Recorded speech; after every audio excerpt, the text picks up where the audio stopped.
Baik, kalau begitu kita lanjut ke slide selanjutnya. Di sini terdapat sifat-sifat operasi hitung bilangan pecahan. Sama seperti pada bilangan bulat ya.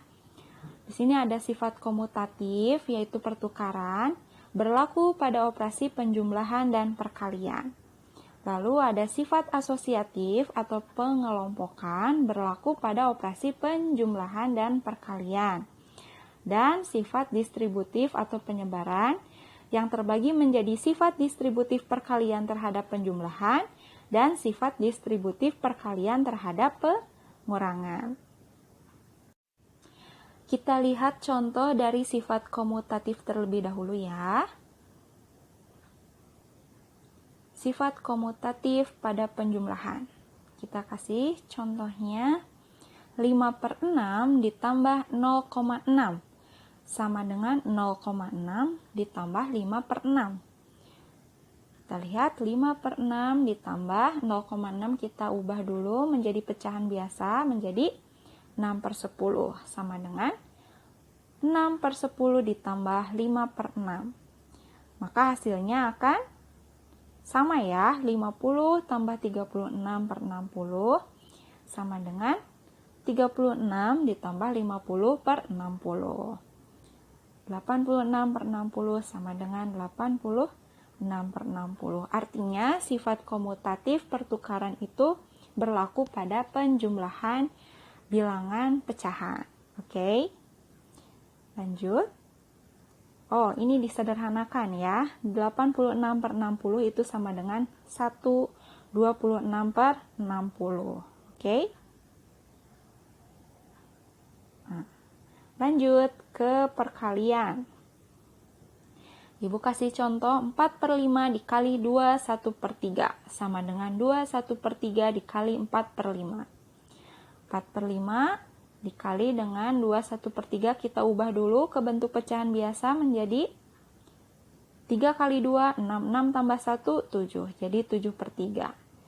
Sama juga 7/3 dikali 4/5. Maka kita kalikan 4 kali 7 28 per 5 kali 3 15. Sama dengan 7 kali 4 per 3 kali 5 ya, 28/15. Sama juga ya ternyata hasilnya. Kita sederhanakan menjadi 1/13/15.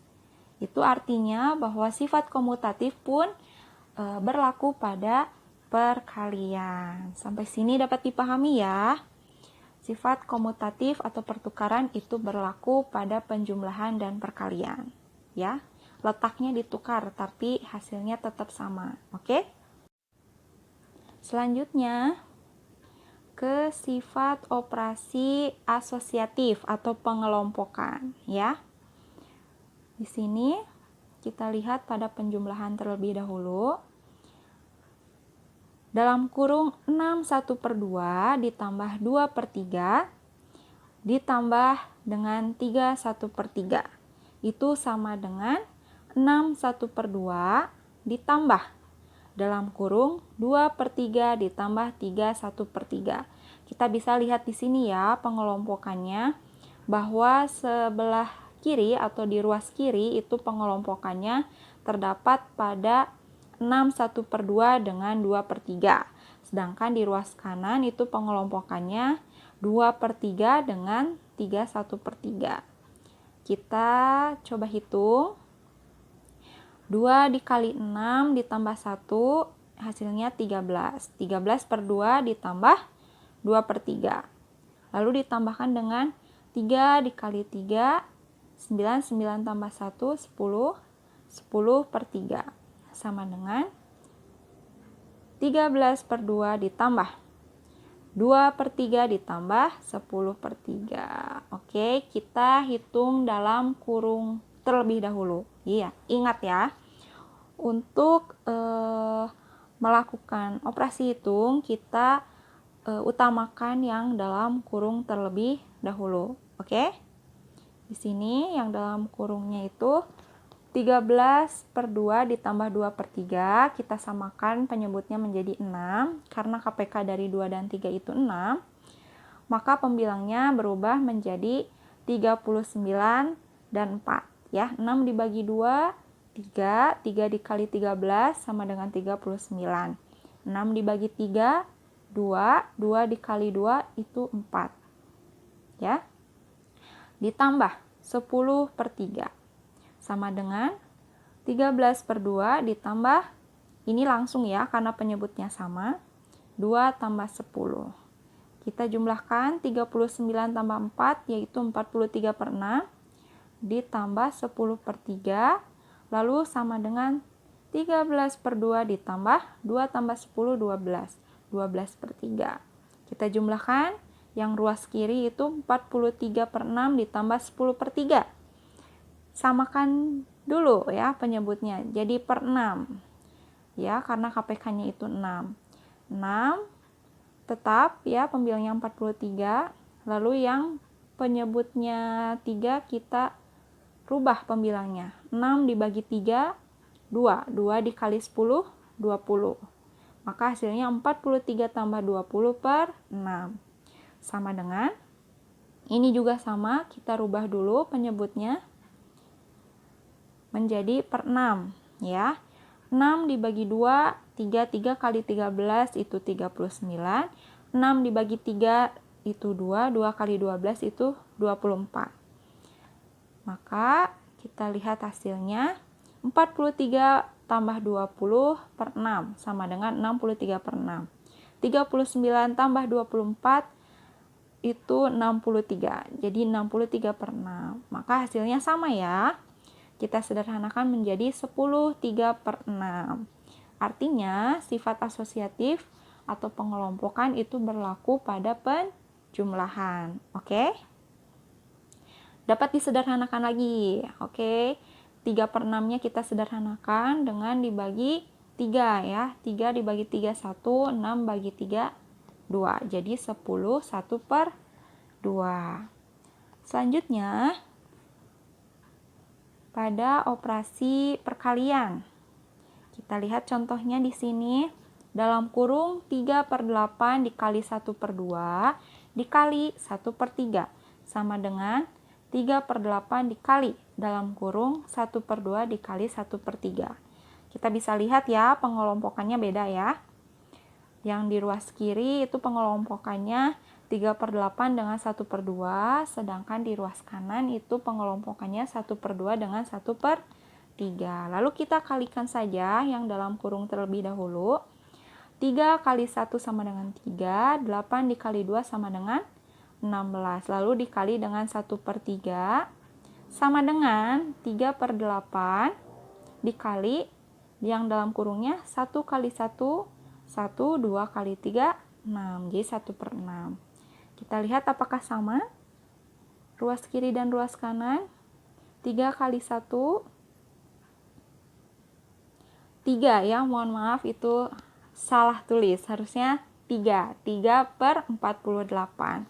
3 kali 1, 3. 8 kali 6, 48. Harusnya hasilnya 3 per 48 sama dengan 3 per 48. Oke. Sampai sini dapat dipahami ya. Jadi sifat asosiatif pun itu berlaku pada penjumlahan dan perkalian. Karena hasilnya akan sama saja ya apabila pengelompokannya itu beda. Oke, kita lanjutkan ya. Maaf ya, tadi salah. Oke, selanjutnya itu sifat distributif atau penyebaran. Di sini terbagi menjadi sifat distributif perkalian terhadap penjumlahan. Kita lihat contohnya. Dalam kurung 5 per 10 ditambah 3 per 5 dikali 1 per 2. Maka dengan cara distributif atau dengan menggunakan sifat distributif, kita bisa menghitungnya seperti ini. 5 per 10 itu dikalikan dulu dengan 1 per 2. Ya. Lalu dijumlahkan dengan 3 per 5 dikali 1 per 2. Paham sampai sini? Namanya penyebaran ya. Jadi dikalikan dulu baru kita jumlahkan. Oke? Paham ya? Nah, kita kalikan 5/10 dengan 1/2, hasilnya 5/20, ditambah 3/5 dikali 1/2, hasilnya 3/10. Kita jumlahkan seperti biasa. Penyebutnya kita samakan menjadi 20. 5 tetap, yang 3 kita rubah. 20 dibagi 10, 2 kali 3 sama dengan 6. Jadi 5 tambah 6/20 sama dengan 11/20. Bisa ya? Sifat distributif penyebaran, distributif perkalian terhadap penjumlahan. Sekarang distributif perkalian terhadap pengurangan, ya. 6/8 dikurangi 1/4 dikali 2/5. Maka dengan cara sifat distributif, kita bisa menghitung 6/8 dikali 2/5. Jangan lupa kurungnya. Lalu dikurangi. Karena ini operasinya pengurangan, maka dikurangi dengan 1/4 dikali 2/5. Kita hitung 6/8 dikali 2/5 itu sama dengan 12/40. Lalu dikurang 1/4 dikali 2/5 itu sama dengan 2/20. Kita selesaikan. Seperti biasa penyebutnya disamakan terlebih dahulu menjadi 40 ya, karena KPK-nya 40 ya. 40 dibagi 40, 1 kali 12, 12. Ya, berarti tidak rubah karena penyebutnya 40. Lalu ini yang penyebutnya 20 kita rubah dulu. Pembilangnya 40 dibagi 20, 2 dikali 2 sama dengan 4. Jadi 12 dikurangi 4/40. Sama dengan 8/40. Kita bisa sederhanakan menjadi 1/5. Oke, sampai sini untuk sifat-sifat operasi hitung bilangan pecahan. Semoga dapat dipahami ya. Baik, kita lanjutkan ke contoh soal. Atau latihan ya. Kita sama-sama mengerjakannya. Pertama, urutkan bilangan pecahan berikut dari yang terkecil ke terbesar. Wah, ini seperti tadi ya yang kita bahas. Kita lihat dulu di sini, penyebutnya ternyata berbeda. Ada yang 2, ada yang 4, ada yang 6, ada yang 3. Maka, langkah pertamanya itu adalah betul, kita samakan dulu penyebutnya dengan menggunakan metode KPK. Oke, berarti KPK dari 2, 4, 6, dan 3 kita cari. Ternyata KPK-nya itu 12 ya. Kita cari kelipatan dari 2, 4, 6, dan 3 itu sama-sama di 12 ya. Lalu kita rubah penyebutnya menjadi 12 semuanya. Nah, karena penyebut berubah, maka pembilang pun akan berubah dengan cara 12 dibagi dengan 2. Lalu dikalikan dengan pembilangnya, yaitu 1. 12 dibagi 2, 6. 6 dikali 1, 6. Berikutnya pun sama. 12 dibagi 4, 3. 3 dikali 1, 3. Oke? Selanjutnya sama. 12 dibagi 6, 2. 2 dikali 2, 4. 12 dibagi 4, 3. 3 kali 3, 9. Lalu 12 dibagi 3, 4. 4 dikali 2, 8. Nah, sekarang kita bisa mengurutkannya sesuai dengan nilai dari pembilangnya. Dari yang terkecil dulu, yaitu 4. 3 ya. 3/12, 4/12, lalu ke 6/12, lalu ke 8/12, selanjutnya 9/12. Nah, untuk menjawab soalnya itu, kita harus kembalikan pula ke bentuk soalnya ya. Tadi yang 3/12 itu 1/4. 4/12 itu 2 per 6. 6 per 12 itu 1 per 2. 8 per 12 itu 2 per 3. Dan 9 per 12 itu 3 per 4. Maka jawabannya dalam menentukan urutan bilangan 1 per 2, 1 per 4, 2 per 6, 3 per 4, 2 per 3. Dari yang terkecil ke terbesar adalah 1 per 4, 2 per 6, 1 per 2, 2 per 3, dan 3 per 4. Bisa dipahami ya? Jangan sampai salah lagi ya kalau nanti ada soal yang seperti ini. Kita lanjut ke contoh soal 2 atau latihan soal 2 ya. Nah, sama juga kayak tadi di pembahasan. Urutkan bilangan pecahan berikut dari yang terbesar ke terkecil. Sudah ya? Tadi sudah kita coba bahas. Nih.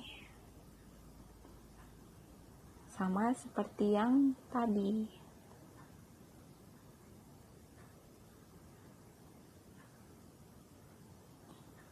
Ingat, untuk mengurutkan beberapa bilangan pecahan, maka kita harus menyamakan jenisnya terlebih dahulu. Kalian bisa pilih apakah ingin dirubah ke bentuk desimal, atau persen, atau bilangan pecahan biasa. Nah, itu sesuai dengan kemampuan kalian. Pilih dan cari cara yang lebih mudah ya menurut kalian. Oke, ini udah ya tadi di pembahasan. Selanjutnya ada contoh soal 3. Kita baca, Anita memiliki pita sepanjang 15 1 per 2 meter. Kemudian ia membeli lagi pita sepanjang 2 per 3 meter. Anita menggunakan pita miliknya sepanjang 9 1 per 4 meter untuk membuat bunga. Panjang pita Anita yang tersisa adalah, bagaimana cara menyelesaikannya? Kita lihat. Jangan lupa untuk menyelesaikan soal cerita ini, kita biasakan terlebih dahulu untuk mengidentifikasi ya. Seperti diketahui, ditanyakan, jawab. Nah, kita akan tulis dulu diketahuinya. Anita memiliki pita sepanjang 15 1 per 2 meter dan 2 per 3 meter. Lalu digunakan sepanjang 9 1 per 4. Lalu ditanyakan, berapa panjang pita Anita yang tersisa? Lalu kita bisa jawab, 15 1 per 2 ditambah 2 per 3 dikurang 9 1 per 4. Ya, karena tadi kan Anita punya pita, lalu membeli lagi, lalu dibuat pitanya menjadi bunga. Berarti dijumlahkan, lalu dikurangi ya. Seperti biasa, kita ubah dulu ke bentuk pecahan biasa. Ya, 15 1 per 2 itu sama dengan 31 per 2. Ditambah 2 per 3 itu sama dengan 8 per 3. Dikurang 9 1 per 4 itu sama dengan 37 per 4. Lalu kita akan menyamakan penyebutnya terlebih dahulu menjadi per 12, karena KPK dari 2, 3, dan 4 itu 12 ya. Maka pembilangnya pun akan berubah, di mana 12 dibagi 2 itu 6, 6 kali 31 sama dengan 186, lalu 12 dibagi 3 itu 4, 4 dikali 8 itu 32, lalu 12 dibagi 4 itu 3, 3 dikali 37 itu 111. Maka hasilnya adalah 186 ditambah 32 dikurangi 111 sama dengan 107. Nah, kita sederhanakan menjadi 8 11 per 12. Oke, sampai sini dapat dipahami ya. Untuk soal cerita, jangan lupa untuk kesimpulannya ya, kesimpulannya. Kita tutup menjadi, jadi sisa pita Anita adalah 8 11 per 12 meter. Oke? Diketahui, ditanyakan, jawab, lalu kesimpulannya. Ya? Lanjut ke contoh soal 4. Perhatikan baik-baik. Luas Taman Pajeno 300 meter persegi. 1/3 bagian ditanami bunga mawar, 1/4 bagian ditanami bunga melati, 1/5 bagian ditanami bunga anyelir, dan sisanya dibuat kolam ikan. Luas kolam ikan adalah, kita lihat di sini, seperti biasa, contoh soal kita harus mengidentifikasi dulu nih, diketahuinya. Luas Taman Pajeno tadi 300 meter persegi. 1/3 bagian ditanami bunga mawar, 1/4 bagian ditanami bunga melati, 1/5 bagian ditanami bunga anyelir, dan sisanya dibuat kolam ikan. Lalu ditanyakan, luas kolam ikannya berapa? Nah, lalu kita jawab. Kita cari dulu pertama, yaitu luas taman bunga mawar ya. Kita bisa menghitungnya dengan cara 1/3 bagian tadi dikalikan dengan luas keseluruhan Taman Pajeno ya. Jadi 1/3 dikali 300 sama dengan 300/3, itu sama dengan 100. Jadi luas Taman Bunga Mawar Pajeno itu 100 meter persegi. Selanjutnya kita cari juga luas Taman Bunga Melati. Ya, tadi Taman Bunga Melati itu 1/4 dikalikan dengan luas keseluruhan taman, yaitu 300. Ingat ya, dikalikan 300/4 sama dengan 75. Jadi luas taman yang ditanami bunga melati seluas 75 meter persegi. Lalu kita cari juga luas taman bunga anyelir. Tadi 1/5 bagian ya. Dikalikan dengan luas keseluruhan, yaitu 300. Berarti 300/5 sama dengan 60. Jadi luas taman yang ditanami bunga melati seluas 60 meter persegi. Nah, yang ditanyakan kan luas kolam ikan. Maka kita bisa mencari luas kolam ikannya dengan cara 300, yaitu luas keseluruhan Taman Pajeno, dikurangi dengan luas Taman Bunga Mawar, luas Taman Bunga Melati, luas Taman Bunga Anyelir. Atau 300 dikurangi dalam kurung 100 ditambah 75 ditambah 60 sama dengan 300 dikurangi 235 sama dengan 65. Jadi luas kolam ikan Pajeno yaitu seluas 65 meter persegi. Bisa dipahami ya? Mudah bukan? Oke. Akhirnya sampai di penghujung pembelajaran. Terima kasih atas perhatiannya. Jangan lupa untuk berlatih ya, agar melatih skill kalian